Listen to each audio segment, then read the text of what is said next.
Assalamualaikum dan salam sejahtera. Apa khabar semua murid-murid?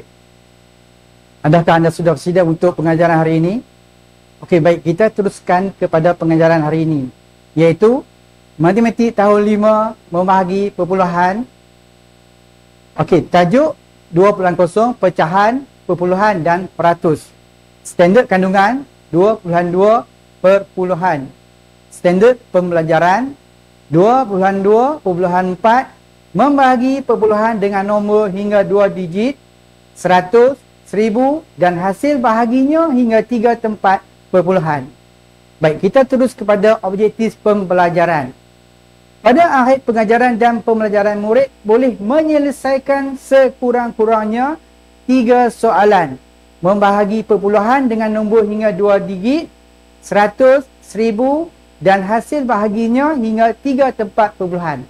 Okey, kita terus kepada soalan yang pertama. Contoh soalan yang pertama. Okey, iaitu mengira jisim biskut. Berapakah jisim bagi 1 paket biskut jika 12 paket biskut seberat 0.6 kg? Jadi kita pastikan kata kuncinya dahulu, iaitu jisim paket biskut dan bilangan paket biskut. Okey, jisim paket biskut ialah 0.6 kg dan bilangan paket biskut ialah 12. Jadi ayat matematiknya ialah 0.6 kg bahagi 12. Cuba tengok pengiranya. Kita boleh mengira dalam bentuk lazim. Okey, baik. Pastikan titik perpuluhan sejajar. Sejajar sama. Cuba tengok contoh cikgu dah bagi dalam bentuk lazim. Okey, jawapannya ialah apa? Jisim bagi 1 paket biskut ialah 0.05 kg.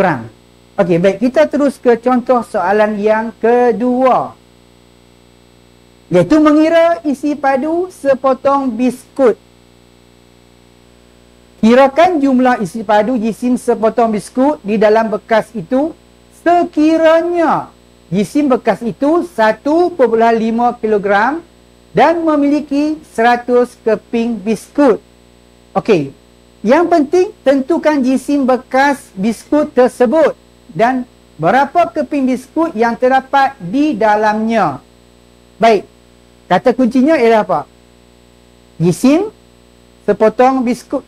Jumlah isi padu jisim sepotong biskut iaitu 1.5 kg dan 100 keping biskut. Baik, jadi ayat matematiknya ialah apa? 1.5 kg bahagi 100. Untuk menyelesaikan soalan ini, kita tidak perlu menyelesaikan dalam bentuk lazim.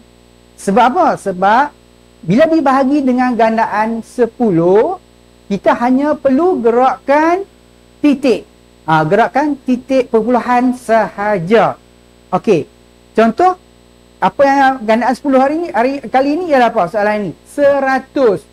100 ada berapa sifar? 100 ada 2 sifar. Jadi kita hanya perlu gerakkan 2 kali titik perpuluhan. Jadi jawapannya apa? Jawapannya jisim sepotong biskut ialah 0.015 kilogram.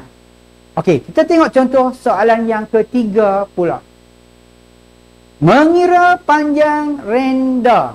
Okey, Gusi perlu memotong renda sepanjang 9.25 meter kepada 10 bahagian yang sama panjang. Berapakah panjang setiap bahagian?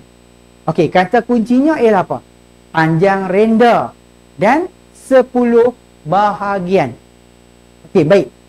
Ayat matematiknya ialah 9.25 meter bahagi 10.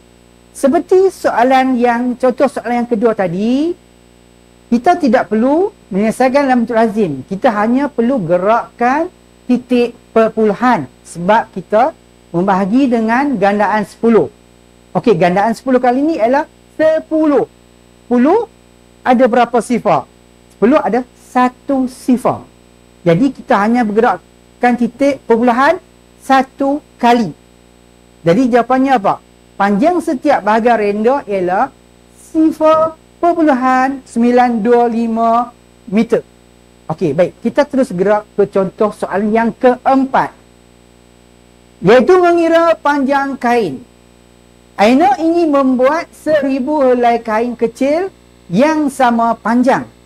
Hitung panjang sehelai kain kecil dalam meter sekiranya panjang kain asal sebelum dipotong adalah 12 meter. Okey, yang pertama yang kamu harus buat ialah tentukan panjang kain asal dan jumlah kain kecil yang ingin dipotong. Okey, panjang kain asal ialah berapa? 12 meter. Dan kain yang akan dipotong berapa? 1000 helai kain kecil. Jadi ayat matematiknya ialah apa? 12 meter bahagi 1000. Seperti soalan yang contoh soalan yang kedua dan ketiga, apabila dibahagi dengan gandaan 10, kita hanya perlu gerakkan nombor titik perpuluhan sahaja. Okey, sekarang gandaan 10 ialah 1000. 1000 ada berapa sifar? 1000 ada 3 sifar. Okey, jadi kita kena gerakkan berapa kali? 3 kali. Jadi sekarang jawapan kita apa?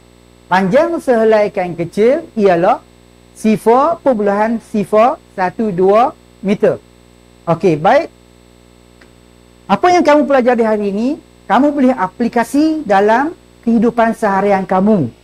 Contoh, dalam bidang kewangan, iaitu pengiraan wang.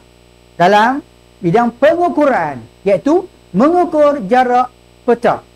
Dan yang ketiga, perekonan, iaitu menguji ketepatan nilai dalam bidang perekonan. Okey, baik. Baik, cikgu ada sediakan 3 soalan untuk kamu cuba supaya kamu dapat menilai kefahaman kamu. Okey, cikgu harap kamu dapat menyelesaikan soalan-soalan yang telah cikgu sediakan. Baik, sekian, terima kasih.